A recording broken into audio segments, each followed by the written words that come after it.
우리는 어떤 사람을 보며 넌 부자 되기는 글렀다 혹은 쟤는 뭘 해도 되겠다 식의 말을 많이 합니다. 그런 말을 하는 기준이 뭔가요? 인성, 습관, 태도 등 그 사람이 가진 특성, 즉 어떤 사람인지가 기준입니다. 성실하고 매사 최선을 다하는 사람을 보면 될 놈이네 생각하고 말만 번지르르 하고 빈둥대기만 하는 게으름뱅이를 보면 안 될 놈이네 생각하죠. 즉 세상에는 될 놈들의 특성이 존재합니다. 부자가 되는 일에서도 마찬가지입니다. 부를 결정하는 건 특정 사건이나 반짝 노력이 아닙니다. 어떤 사람인지, 즉 한 사람의 특성이 부자와 빈자를 결정합니다. 어떤 사람인지는 꾸준한 행동을 통해 나타나고 그 행동이 부를 만들어내기 때문이죠. 그러니 부자가 되고 싶다면 부자의 특성을 가져야 합니다. 아니 적어도 가난한 자의 특성은 피해야 합니다. 오늘은 세이노의 가르침을 통해 부자에겐 없는 가난한 자의 특성에 대해 이야기해보려 합니다. 저번에 한번 소개하며 이야기했지만 이 책 저자 세이노님은 본인 글을 활용한 그 어떤 수익 창출도 허락하지 않으십니다. 그래서 저는 저번 영상으로도 이 영상으로도 수익을 창출하지 않습니다. 그러니 제가 얻을 수 있는 건 구독, 좋아요, 댓글뿐입니다. 부탁드립니다. 바로 시작합니다. 세이노의 가르침에서는 부를 막는 가난한 자의 특성을 적나라하게 제시합니다. 첫째, 돈 받는 것 이상으로는 일을 하려고 하지 않는다. 둘째, 아무 일이나 하려고 하지 않는다. 셋째, 자신이 받았던 돈의 액수 이하로는 일하려고 하지 않는다. 넷째, 티끌 모아 태산이라는 말을 믿지 않는다. 다섯째, 운명론을 받아들이고 사주팔자를 신봉한다. 여섯째, 세상을 일방적으로 해석하고 쉽게 흥분한다. 일곱째, 경험자의 이야기보다는 자기 판단을 더 믿는다. 이 중 몇 가지만 자세히 이야기해보도록 하겠습니다. 첫째, 돈 받는 것 이상으로는 일을 하려고 하지 않는다. 블라인드나 여러 커뮤니티 보면 회사에 대한 불평불만이 참 많습니다. 그중 상당수는 돈이나 많이 주던가 받는 만큼만 한다는 내용입니다. 워라밸과 공정함에 민감한 요즘 문화가 잘 반영된 부분이죠. 물론 워라밸을 1순위로 둔 사람이 그런 생각을 하는 건 당연합니다. 리스펙, 뭐가 좋고 나쁘고 이런 거 없습니다. 그런데 부자가 되고 싶다면 받는 만큼만 한다는 생각은 버리고 받는 돈 이상 최선을 다해 일해야 합니다. 왜 그러냐고요? 첫 번째 이유는 큰 그림입니다. 받는 만큼만 이라는 말에는 내게 주어진 만큼만 이라는 뜻이 숨어 있습니다. 즉 업무 분장표 상에 적혀있는 일만 하겠다는 뜻이죠. 조직이 크면 클수록 내게 주어진 일은 굉장히 지엽적이고 디테일합니다. 그러니 주어진 일만 해서는 회사가 어떻게 돌아가는지, 이 업계에서 돈을 벌려면 어떻게 해야 하는지 등 큰 그림은 전혀 볼 수가 없죠. 주어진 일보다 더 많은 일을 하겠다고 자원할 때 전체 구조가 보입니다. 신사업 맡아서 해보고 타 부서와 협력도 해보고 책상 앞을 벗어나 타 회사 기관들과 협력하는 일도 해봐야 내 일과 업계 실태를 정확히 파악할 수 있습니다. 이런 경험을 쌓아야 능력이 커집니다. 그래야 이직 기회도 더 많아지고 사업을 시작해도 적용할 수 있는 부분이 많습니다. 알바 하나를 해도 마찬가지입니다. 카페 알바를 한다 가정해 보겠습니다. 알바라고 청소만 하고 주문만 받으면 남는 게 없습니다. 주문량이 많은 시간 전에 미리 재료를 준비해 놓고 포스기 만져보며 어떤 음료가 매출이 많이 나오는지 확인하고 사장님이 어떤 회사에서 원두를 납품받는지를 파악하고 커피 내리는 법 알려달라 하고 이렇게 플러스 알파를 하다 보면 카페 운영 흐름과 구체적 기술을 배울 수 있습니다. 그러면 더 좋은 카페의 정직원으로 취직하거나 내가 카페를 차릴 수도 있겠죠. 그 어떤 일을 하더라도 더 열심히 할수록 더 많은 것을 배울 수 있습니다. 내가 얼마를 받는지를 당장 정할 수는 없지만 얼마나 배워갈지는 내가 정할 수 있습니다. 돈 받는 것 이상으로 최선을 다해 일해야 결과적으로 내 가치를 올리고 장래에 돈도 더 벌 수 있는 겁니다. 두 번째 이유는 기회는 다른 사람으로부터 오기 때문입니다. 당신이 일을 하는 모습을 본 사람들이 당신을 또다시 찾도록 열심히 일하라. 그게 장사와 사업의 성공 비결임을 잊지 말아라. 모든 돈과 기회는 다른 사람으로부터 옵니다. 월급도 다른 사람이 주고 매출도 고객이 올려주고 새로운 사업 기회를 열어주는 것도 모두 사람입니다. 더 많은 돈을 벌려면 나를 한번 만났던 사람들이 다시 나를 찾아 반복적 소비가 일어나게 해야 합니다. 여러분이 사장이라고 생각해 보세요. 어떤 직원 혹은 거래처는 이만큼 주셨으니까 여기까지만 하렵니다 라고 말하고 어떤 사람은 제가 더 해드릴 수 있는 게 있을까요? 라고 말합니다. 누구한테 기회를 주시겠습니까? 당연히 후자 아닌가요? 돈을 쓸 때도 똑같은 돈이라면 더 친절하고 많은 서비스를 제공하는 곳에 쓰잖아요.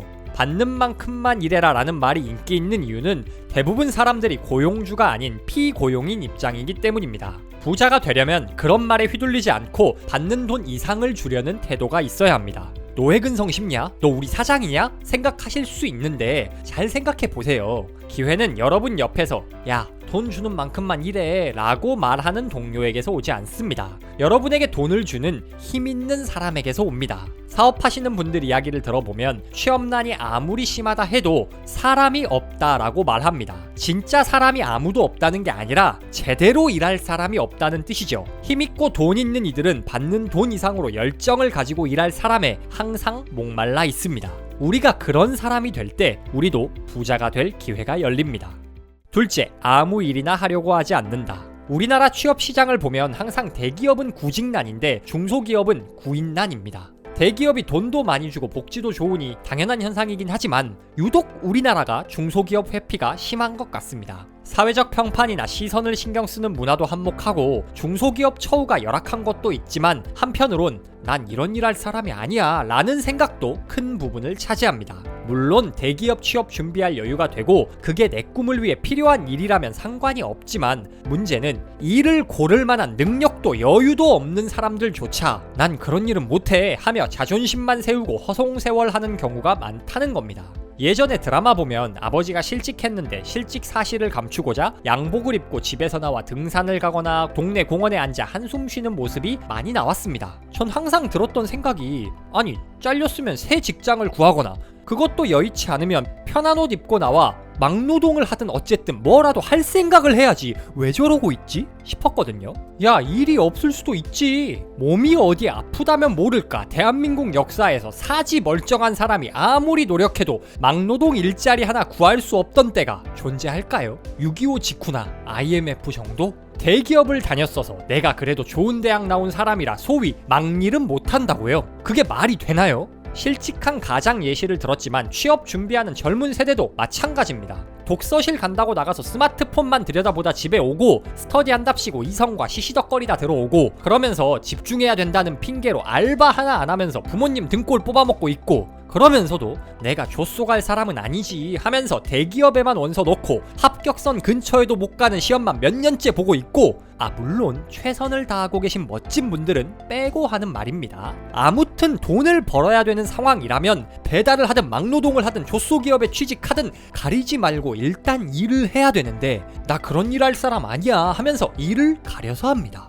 자존심, 사회적 시선이 이 사람들 인생의 가장 중요한 가치라면 상관없습니다. 근데 그러면 부자 되고 싶다고 말을 하면 안 되죠. 부자가 되고 싶다면 하기 싫은 일, 쪽팔린 일도 성장할 수 있는 일이라면 기꺼이 하는 태도를 가져야 합니다. 미국 문화인류학자 빈센트 브란트는 1960년대와 70년대 청계천 주변 판자촌 빈민들을 연구한 후 논문을 발표했습니다. 논문의 골자는 한국의 판자촌 주민들은 해외 슬럼가처럼 평생을 판자촌에서 보내는 게 아니라 점점 주택가로 주거지를 옮겨간다는 거였습니다. 처음엔 빈민이었으나 점점 가난을 탈출했다는 거죠. 세이노님은 그 원인을 당장 굶어 죽지 않기 위해 아무 일이나 닥치는 대로 했기 때문으로 분석합니다. 몸이 편한 일을 고른다는 건 상상할 수도 없었으니 아무 일이나 했고 그러다 보니 일머리도 생기고 점차 더 좋은 일자리로 옮겨가며 가난을 극복한 겁니다. 이렇게 뭐라도 하는 태도가 더 큰 경제적 성공을 만드는 건 현대에도 유효합니다. 일전에 커뮤니티에 공지했지만 저는 최근에 아빠가 됐습니다. 아이 태울 차가 필요해 유튜브로 중고차를 알아보다가 지훈스라는 채널을 발견했습니다. 이게 좀 전에 빈민 이야기를 해서 혹시나 오해하실까봐 이분이 빈민이라는 게 아닙니다. 그냥 열심히 사시는 분 같아서 리스펙하는 의미로 예시로 드는 거예요. 저 이분 전혀 모르고 경제적 상황이 어떤지도 모릅니다. 이분은 쇼핑몰을 운영하시는데 매출이 잘 안 나와 대리운전, 자동차 탁송 일로 수익을 보충한다고 하시더라고요. 거기서 멈추지 않고 다수 운전 경험을 살려 유튜브 채널까지 운영하고 계시죠. 저는 이분을 보면서 와, 이분은 잘 될 수밖에 없다는 생각이 들었습니다. 쇼핑몰 사업이 잘만 터지면 대리기사, 탁송일로 얻는 수익은 귀여울 정도로 큰 돈을 벌 수 있습니다. 그러니 다른 사람들이 대기업만 들어가면 시험만 통과하면 하고 희망회로만 돌리듯 이분도 쇼핑몰만 터지면 하면서 일을 가려서 할 수도 있었겠죠. 그런데 그러지 않았죠. 일단 할 수 있는 일을 하면서 돈을 벌었고 그냥 돈만 버는 게 아니라 그 경험 살려서 2만 명 넘는 구독자도 모았죠. 멋있지 않나요? 그 어떤 일을 하든 배울 점이 있습니다. 그리고 의외로 사회적으로 인정받는 화려한 직업들보다 알바, 일용직 등 현실과 밀접하게 닿아있는 일에서 배울 수 있는 점이 정말 많습니다. 그런데도 자존심 세운다고 아무 일이나 하지 않으려고 하는 건 가난한 자들의 특성입니다. 전에 돈 없고 백 없으면 세 가지만 지독하게 하세요 영상에서 말했듯 성공을 위해 가장 먼저 해야 할 일은 지금 하고 있는 할 수 있는 일을 죽도록 하는 겁니다. 셋째, 세상을 일방적으로 해석하고 쉽게 흥분한다. 가난한 자들은 세상을 일방적으로 해석하고 쉽게 흥분한다. 순박하여서가 아니라 전체적 상황을 보는 시력이 약하기 때문이다. 그러다 보니 흑백 논리에 아주 강하다. 세상은 회색인데도 말이다. 자기가 가난한 것은 못 배웠기 때문이거나 남들보다 약삭 빠르지 못하기 때문이며 있는 놈들이 돈을 다 갖고 있기 때문이라고 믿는 경우도 많다. 자기 판단에 대해 스스로 의심을 하지 않는다. 때문에 자기 생각이 잘못된 것인지도 모른다는 불안감이 별로 없다. 세상에 이거 아니면 저거인 경우는 별로 없습니다. 세상은 흑백이 아니고 컬러거든요. 나와 다른 의견을 낸다고 저 사람이 미친놈인 것도 아니고 반대로 사람들이 내 말에 동조한다고 해서 내가 옳다는 보장도 없습니다. 그런데도 많은 사람들이 흑백 논리에 빠져 자기 세상에 갇혀 살아갑니다. 정치 관련 영상이나 기사 댓글만 보면 바로 알 수 있습니다. 어떤 정치인이 뭐 잘했다 못했다 주관적인 의견만 댓글에 남겨도 너 빨간색이냐 파란색이냐 일찍이냐 이찍이냐 이런 진영 논리 답글이 달립니다. 세상을 흑백으로 바라보고 자기 생각과 다른 의견은 모조리 잘못된 것으로 치부해버리는 거죠. 이런 사람들은 그 어떤 말을 해도 공격으로 받습니다.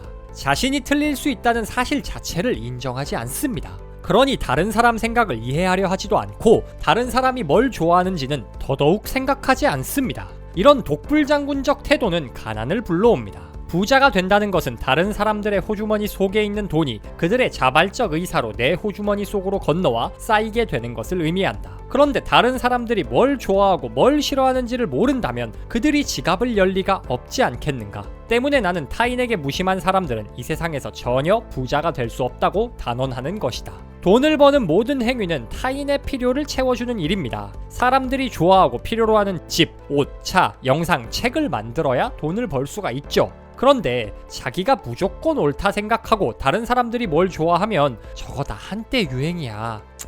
한심한 것들이라고 혀만 차고 있으면 정신승리는 할 수 있을지언정 돈은 못 법니다. 내가 옳다는 생각만 고수하고 있으면 평생 가난한 선비로 살게 될 겁니다.